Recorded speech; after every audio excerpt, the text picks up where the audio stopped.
Why the US, UK, and France are so adamantly pro-Israel right now. Like, we all knew it had to do with money, but I'm gonna tell you exactly how. There's a shout out to my uncle who told me to do some research on the Gurion Canal, and I did, and I took notes. Now, who is Ben Gurion? He is known as the founding father of Israel. He was the first prime minister, yes, you guessed it, in 1948. And this canal is a proposal to connect the Red Sea to the Mediterranean Sea through here, right? But we already have a connection, and it's called the Suez Canal. And if you don't know the history, let's get into it. The Suez Canal was opened in 1869, and the Suez Canal Company was given a 99-year lease to own the Suez Canal. And guess who owned the Suez Canal Company? The French and the British. I think it's also important. Okay, wait, hold on. Who owned the Suez Canal? And guess who owned the Suez Canal Company? Okay, here's what I want to know. I want to know this so bad, okay? So she says she does research. She showed us her notes. Now she's doing an educational video. And she's like, guess who owned the Suez Canal Company? Spoiler alert, not the Egyptians. Egypt wasn't a country yet. Did you miss that part? Like, what was she? Yeah, like, not to say that it's right or wrong. I think it was what was the name of the subdivision of Egypt? There's a name for Ottoman Empire, name for Egypt territory. What was it called? I forget what it was called. There's a name for this part of the territory, but technically the Ottomans, I believe, the Khedivate. I believe the Ottomans did sign on to the treaty for its use, or were a party to the convention. I think it was the Constantinople Convention, I think. I think this is where everybody kind of agreed to keep waterways open, and let me check. I thought they were a party to this. Maybe they weren't. Hold on, let me check. Secondly, true, the people of Egypt don't own it. Sure, but I feel like it's an important qualifier, okay? He's of any event threatening the security of the free passage of the canal. They shall meet on the summons, blah, blah, blah. Who built the Suez Canal? Was it the Ottomans, or was this like a joint effort by the British as well? I don't remember. Let me check. Was it the French and the British, I think, that initially funded this? Or hold on, I'm just curious who initially funded the construction. France and other parts of Europe. All French shares were quickly sold in France. Contemporary British skeptic claimed one thing is sure, our local merchant community doesn't pay practical attention at all to this grand work, and it is legitimate to doubt that the canal's receipts could ever be sufficient to recover its maintenance fee. It will never become a large ship's accessible way in any case. Dumb it. But the French and the British. I think it's also important to note that the British Empire originally was opposed to building the canal because they thought it would directly threaten their economy, but instead they just decided, let's benefit from it, bought 44% of the shares in 1875, so they were all good.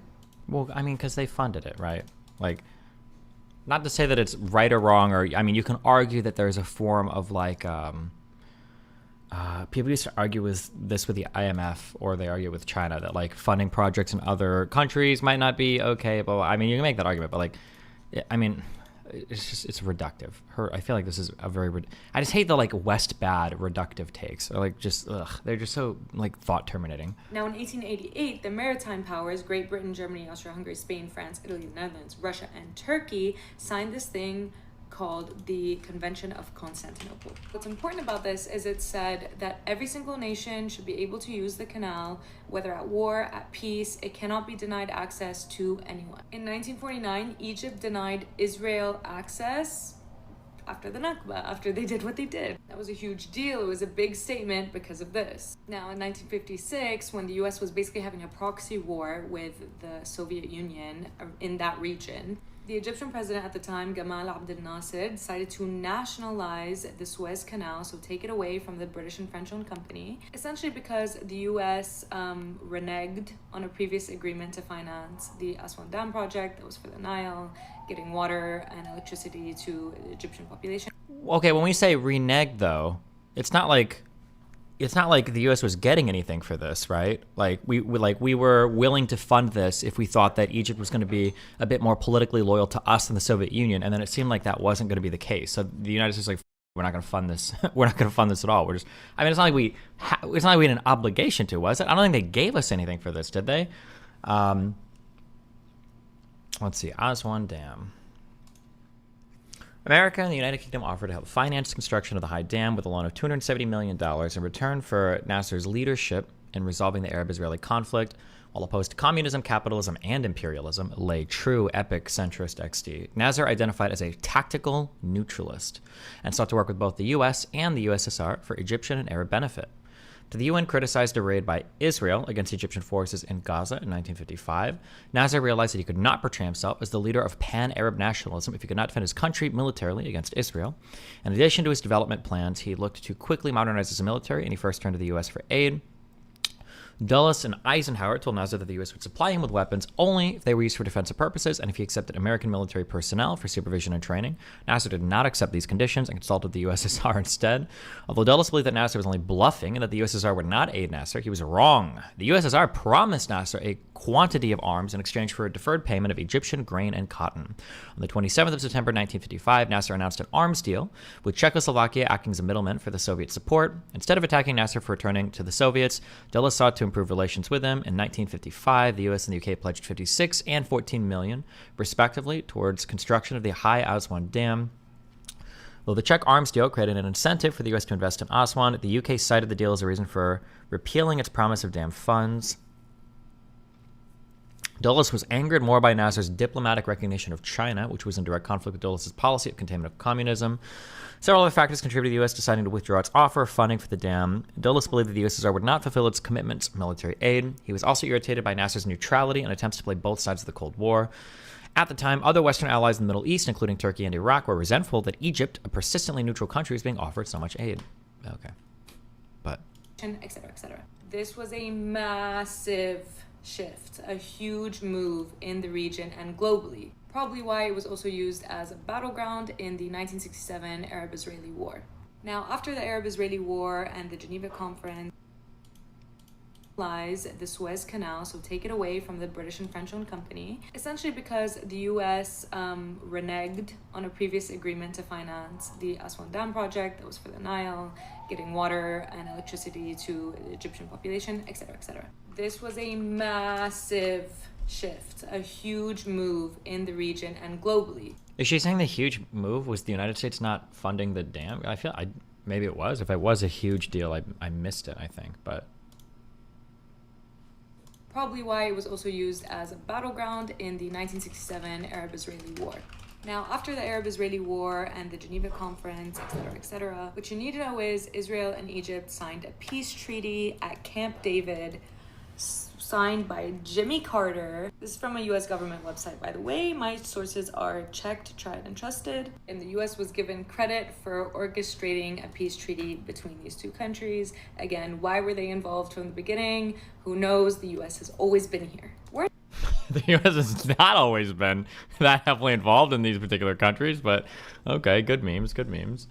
1979 now. Should all be cool. A peace treaty was signed. Like, everything is perfect. Suez Canal is open to everyone. Cool, cool, great, right? Wrong. 16 years before this, and even before the Arab-Israeli War, the U.S. Department of Energy and the Lawrence Livermore National Laboratory had been making a plan for something else. In 1963, they made a classified plan to help excavate the Negev desert hills with 520 nuclear bombs to help create a canal.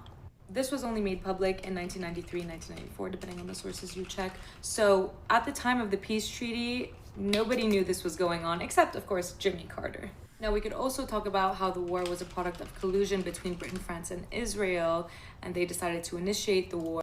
Wait, what are we talking about? Hold on, I'm sorry.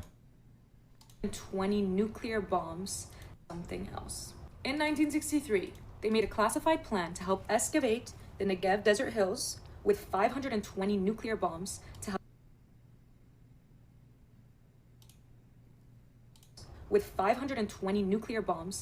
create a canal. This was only made public in 1993, 1994, depending on the sources you check. So at the time of the peace treaty, nobody knew this was going on, except, of course, Jimmy Carter. Oh, by the way, just as a quick thing, a lot of people will say, like, oh, there were secret plans to do this or there were secret plans to do that.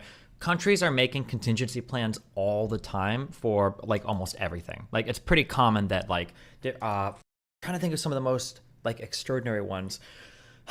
I want to say around like World War II, like or post World War II during the Cold War, like the United States had contingency plans regarding like nuclear attacks and everything too. But people will look at these like contingency plans and be like, oh my God, they thought that this was going to happen and blah, blah, blah. Which is dumb. The ideas of nuking hurricanes.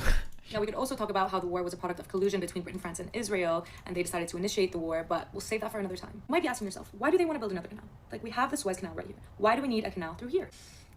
This is where the money comes in, baby. Without the Suez Canal right here, ships from Asia would have to go all the way down and around Africa in order to reach Europe. This canal right here currently sees the passage of 12 to 15%, depending on the source you check, of the world's trade and 10% of the global oil. Do you want to be optically on one side or the other? For Israel-Palestine? I mean, like in terms of like overall support, I mean, I probably lean a little bit more on the Israeli side, but I feel like, I feel like the concessions both sides have to make are pretty great.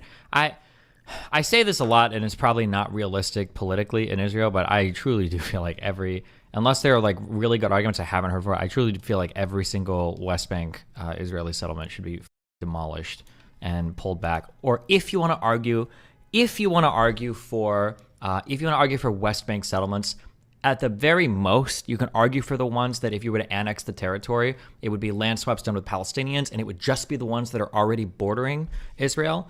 But the idea of having like non-contiguous Palestinian land or Jewish enclaves in settlements that are set up near like Hebron is cringe. Cringe. Destiny cringe, Lord. David versus Games, cringe. Absolutely cringe. Absolutely cringe. Distribution. Just this little canal right here. And who benefits from this? Egypt, of course. It's their canal, right? In 2023, they broke records and made a revenue of $9.4 billion US. Yay for Egypt, right? Well, how do you think the US, the UK, France, and Israel feel about that?